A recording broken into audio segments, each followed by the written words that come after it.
నమస్తే ఫ్రెండ్స్. తెలంగాణ రాష్ట్రంలో ప్రపంచంలో రికార్డు పొందినటువంటి కాళేశ్వరం అని చెప్పుకున్నటువంటి కేసీఆర్ చివరికి దాన్ని డిస్కవరీ ఛానల్లో పెట్టి పెద్ద ఎత్తున ప్రచారం చేసిర్రు. ఈ నాసిరకమైన ప్రాజెక్ట్ అని తెలిసి ఏం చేసిరంటే డిస్కవరీ ఛానల్ తీసేసారు. అయితే జస్టిస్ ఘోష్ కమిషను రేవంత్ రెడ్డి గారు గెలిచిన తర్వాత ఫస్ట్ డ్యామ్ సేఫ్టీ అథారిటీ వాళ్ళతోనే ఎంక్వైరీ చేయించారు. డ్యామ్ సేఫ్టీ అథారిటీ వాళ్ళు కూడా చాలా లొసుకులు ఉన్నాయి. చాలా అంటే పాలకులు తీసుకున్నటువంటి చెత్త నిర్ణయాలతోటి, లేదంటే ఇది అత్యాశకు డబ్బాశకు చేసినట్టే ఉంది. డ్యామ్ సేఫ్ ఇదంతా సేఫ్ కాదనంటే చెప్పిరాళ్ళు. ఎప్పుడైతే డ్యామ్ సేఫ్టీ అథారిటీ వాళ్ళు కుంగిపోయిన పిల్లలు, తర్వాత పొంగలు, లేదంటే మోటార్లు కట్టినటువంటి ఆనకట్టలు కూలిపోవడం మొత్తము నాసిరకంగా ఉన్నాయని వాళ్ళు చెప్పడం వల్ల దీని మీద ఏం జరిగిందో తెలుసుకోవడం కోసం జస్టిస్ ఘోష్ కమిషన్ వేసారు. ఘోష్ కమిషన్ను చూసి గజ వణికిపోయింది కేసీఆర్ కుటుంబం. హరీష్ రావు, కేసీఆర్, ఆయన టీం అంతా ఎవరెవరైతే ఐఏఎస్లు కానీ ఐపీఎస్లు ఎవరెవరు అట్లా కలిసి ఉన్నారో మొత్తం వణికిపోయారు. వీళ్ళంతా వణికిపోయి వీళ్ళు ఎంబడి దెబ్బకు కమిషన్ వేస్తే వాస్తవాలు అడుగుతుంది, ఎట్లా డేంజర్గా ఉంది, ఏం చేయాలో అర్థం కాక ఏం చేశారంటే ఇమీడియట్గా వీళ్ళు కోర్టుకు పోయారు. ఏమని పోయారు కోర్టు కంటే, లేదు మాకు జస్టిస్ ఘోష్ వచ్చి క్వశ్చన్లు అడుగుదాం అనుకున్నాడో, మమ్మల్ని ఏదైతే కమిషన్ ఏదైతే హాజరు కావాలని చెప్పారో మాకు ఏ క్వశ్చన్లు అడుగుతారో ఏం చెప్తారో మాకు వివరణ ఇవ్వలేదు, మాకు ముందే నోటీసులు ఇవ్వలేదు, ఒక రోజు ముందే మాకు చేసిరు, ఆ నోటీసులలో కూడా ఏమి ఇవ్వలేదు అని చెప్పి కోర్టుకు పోయారు. అయితే వీళ్ళు పోయినప్పుడు జస్టిస్ ఘోష్ కమిషన్ వీళ్ళ వాదనలు విన్న తర్వాత వాళ్ళు ప్రస్తావించింది ఒక తీవ్రమైనటువంటి చేసిరు. ఖచ్చితంగా జ్యుడిషియల్ పరంగా వీళ్ళు చట్టపరమైన చర్యలు తీసుకోవాలి, వీళ్ళు అత్యంత ప్రమాదకరంగా ప్రజల సొమ్ము అంతా వాడిరు, నాసిరకమైన ప్రాజెక్టు కట్టిరని చెప్పి పెద్ద ఎత్తున ఆరోపణలు ఘోష్ కమిషన్ చేసింది. ఒకవేళ చట్టపరమైన చర్యలకు రేవంత్ రెడ్డి గారు తీసుకోవడం లెక్క ఎక్కడ వెనకకు ఓడు, ఆ కమిషన్ను తీసుకుపోయి వెనకకు ఓడు. కాబట్టి ఇక్కడ నెక్స్ట్ సెంట్రల్ గవర్నమెంట్కి కూడా ఒక కమిషన్ అప్పగించిండు రేవంత్ రెడ్డి గారు. అంటే ఏదో ఒక రకంగా ఇటు రాష్ట్ర ప్రభుత్వం అటు కేంద్ర ప్రభుత్వం మా మీద చర్యలు తీసుకుంటే ఇబ్బంది అవుతుందని చెప్పి అందులో ఉన్నటువంటి లొసుకులను వెతికి, అంటే మాకు ముందే నోటీసులు ఇవ్వలేదు, ఇన్ఫామ్ చేయలేదు, మాకు అట్లా చేయలేదు, మా వ్యక్తిగతంగా భంగం కలిగించారు, మాకు ఎక్కడ కూడా అది లేకునేది మమ్మల్ని బందికారులు వేసినట్టు చేసిరని చెప్పి ఏదేదో వాదన చేసినప్పుడు ఖచ్చితంగా సుప్రీంకోర్టు హైకోర్టు నిన్న తీర్పు ఏమిచ్చిందంటే ఎంబడే ఘోష్ కమిషన్ ఇచ్చినటువంటి సిఫారసుల ఆధారంగా తీసుకొచ్చి వీళ్ళ మీద శిక్ష చేయొద్దు, వీళ్ళ మీద చర్యలు ఎంబడే తీసుకోవద్దని చెప్పింది.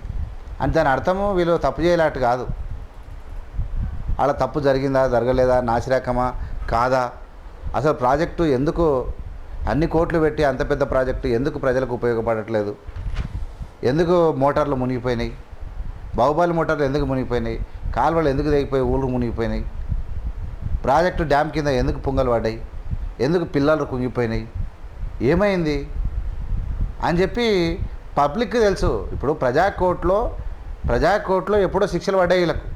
కానీ జస్టిస్ ఘోష్ కమిషన్ నుంచి డైరెక్ట్ రేవంత్ రెడ్డి గారు లాస్ట్ ఎలక్షన్ల ముందు ఎట్టి పరిస్థితుల్లో ముందే తీసుకుంటే వీళ్ళకి సింపతి వస్తుంది, అది వస్తుంది. కాబట్టి రేవంత్ రెడ్డి ఖచ్చితంగా 1 year ముందు లోపటేస్తాడు అనేది వీళ్ళకి తెలుసు.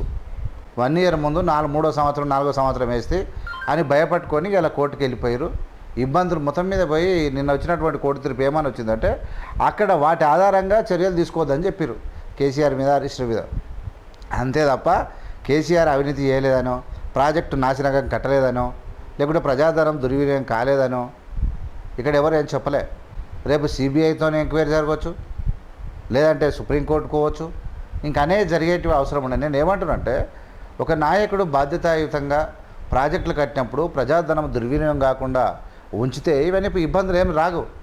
ఇలా కేసీఆర్కు ఎందుకు ముఖం లేదు, ఎందుకు పవర్ఫుల్గా ఆంధ్రలో తరిమిన మాటలు ఎక్కడ పోయినాయి, ఆంధ్రలో తరిమి కొట్టిన మాటలు ఎక్కడ పోయినాయి అంటే అప్పుడు ఆ టైం దోపిడీ లేదు.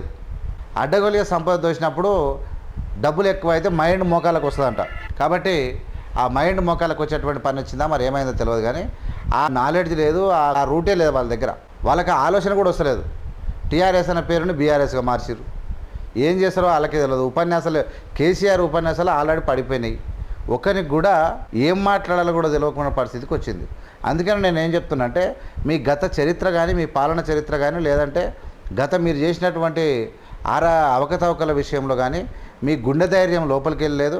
ఇలా మీరు చేస్తున్నది ఒకటే అన్యం పుణ్యం తప్ప యూట్యూబ్ ఛానల్ తప్ప, ఆ పాటలు రాసేతోడు, పాటలు పాడేతోడు, ఏరేతోడు, దుంకేతోడు, పైసలు తీసుకున్న వాళ్ళు ఏమైనా చేస్తుంది తప్ప మీకు మాట్లాడడానికి డబ్బులు తీసుకున్న తోళ్ళు మాట్లాడినంత కూడా మీరు మాట్లాడలేరు. ఎందుకంటే వాళ్ళు బూతులు తిట్టిస్తానో పబ్లిక్లా రేవంత్ రెడ్డి ఏం చేస్తాడని చెప్పినంత మాత్రాన మీకు వచ్చేలేదు. ఖచ్చితంగా కమిషన్లు, ఇది సుప్రీంకోర్టు, అది సిబిఐ ఎంక్వైరీ జరుగుతుంది. ప్రాజెక్టుల యొక్క నాసిరకం విధానాల్లో దోపిడీ విషయంలో ఖచ్చితంగా చర్యలు తీసుకుంటేనే మంచిది. ఎందుకంటే ఏ నాయకునికైనా ఎవడు తప్పు చేసినా, ప్రజాధనం ఎవడు దుర్వినియోగం చేసినా ప్రజలకు పని చేస్తాడు కావాలి, కానీ దోపిడీ చేసి కూడా ప్రజలను పంపిపెడతాడు ఏం అవసరం?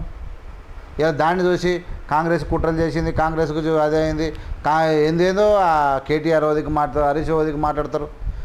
ఏం మాట్లాడినా ఆడ జరిగింది ఏం లేదు. మీరైతే మొత్తం మీద గుమ్మడికాయ దొంగల కన్నా భుజాలు అయితే మీరు ఖచ్చితంగా దడుముకోరు. మీరు దొంగతనం చేసిరు కాబట్టి మీరు భుజాలు దడుముకోరు, మీరు పోయిరు.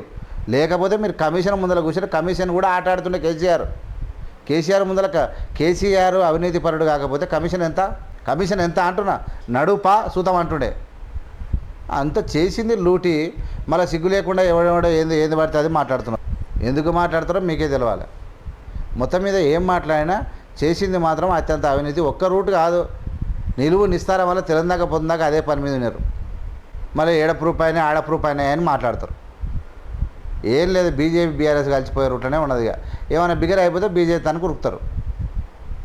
బీజేపీకి ఏమైనా ఉంటే మీకు మొత్తం దాచిపెట్టాము, ఆడ గంటల గుంత పెట్టాము, అందులో తాను ఉన్నాయి, అవి ఇస్తాం కానీ జర మమ్మల్ని కాపాడరు అని చెప్పుకుంటారు. అంతే.